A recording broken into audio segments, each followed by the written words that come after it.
Olá, meu nome é Josilene Fischer de Camargo, sou professora da Escola Hilda Barazete, atuo no Laboratório de Informática Educativa com estudantes de oitavos, nonos anos ITA, turma de aceleração, e com Tecnomídias com estudantes dos quartos e quintos anos. Vou fazer um breve relato para vocês sobre as nossas atividades monitoradas durante a pandemia. Segundo a Débora Garofalo, cidadania digital é o uso da tecnologia de forma responsável. É o direito e dever de todos saber usar corretamente as inovações tecnológicas que surgem ao nosso redor. E diante da necessidade de planejar as nossas aulas não presenciais, eu iniciei uma busca por opções que pudessem ser ministradas utilizando as tecnologias que os estudantes disponibilizassem em casa, né? E também uma preocupação com a segurança desses estudantes, que eles estariam se expondo a uma rede mundial e a todos os riscos, né? Estariam expostos aos riscos que a internet oferece, né? Nessa busca, recorri às aulas no Portal da Educação, nas atividades pedagógicas de apoio ao professor e também recorri às apostilas, o material que eu tenho, que juntei ao longo das formações que a mantenedora disponibilizou para nós professores, participação em seminários, e esse material todo também tinha em casa, e aí comecei essa busca para que fizesse um planejamento de maneira mais adequada. Eu sou uma professora que gosto muito de compartilhar as atividades que eu produzo e também gosto de receber as atividades dos meus colegas e adaptar à realidade da minha escola. No mês de maio, trabalhamos, a partir do planejamento coletivo, o Dia das Mães, uma atividade com historinha de Dia das Mães, e também propus uma conversa franca, pedindo que os alunos, os estudantes e os seus pais conversassem de maneira franca sobre o uso da internet.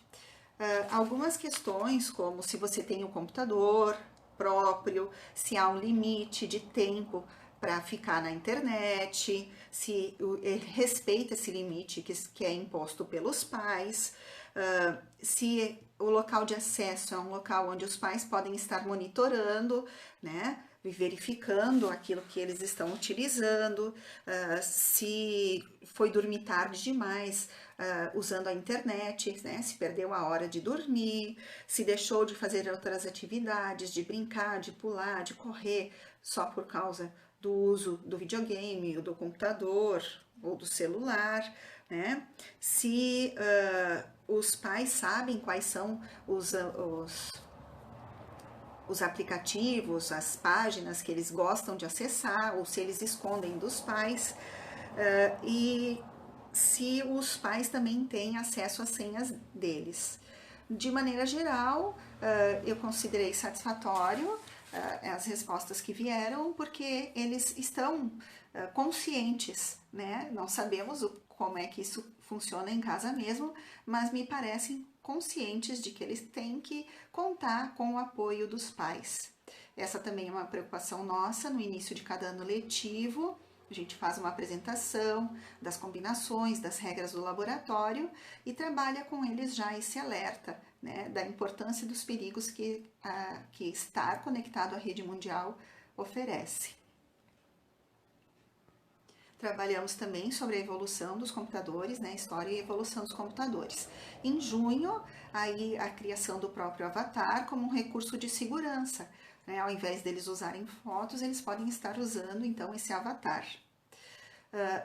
Recorri ao material de formações anteriores, que é a cartilha do Safer Dicas, para trabalhar as questões dos jogos online e também do uso excessivo da rede de computadores.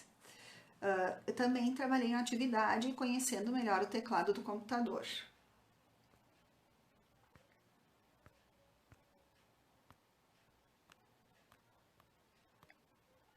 Em julho, sobre as vantagens da internet na educação e o Dia do Amigo. E em agosto, os algoritmos e linguagem de programação em blocos e emojis. Esse então é o material que eu falei da apostila do Safer Dicas sobre jogos online. Então ele traz um pouco, explica o que são os jogos online, aborda o que os alunos podem tirar de proveito dos jogos online, os cuidados que eles devem ter e dicas para eles se manterem seguros. Na sequência, propus as questões de pensar em o que eles mais gostam de jogar e escrever 2 coisas boas que eles aprenderam com esse jogo e 2 coisas ruins. 2 coisas boas foi bem mais fácil, a resposta estava de acordo com aquilo que eu estava esperando deles, eles conseguiram mesmo abstrair as coisas boas do jogo. A parte das 2 coisas ruins ficou muito superficial e um tanto quanto ingênua, porque eles responderam, é quando não consigo completar a fase, né? Alguns conseguiram ficar somente nesse nível, não conseguiram aprofundar e ver realmente o que tinha de ruim nesse jogo que interferisse na sua vida pessoal, e que fosse contra, né, os valores, os princípios que eles têm como família. Se valia a pena continuar jogando esse jogo, também alguns estudantes querem continuar jogando jogos mesmo quando eles responderam que a coisa ruim era morte, né, matar, então a gente tem que fazer uma retomada. Mas na parte de instalação, de acessar o jogo na internet, né, da questão de pedir dados dos pais, de pagamentos, e se o jogo foi extremamente violento, eles têm essa consciência de que eles têm que conversar com os pais e pedir auxílio para eles.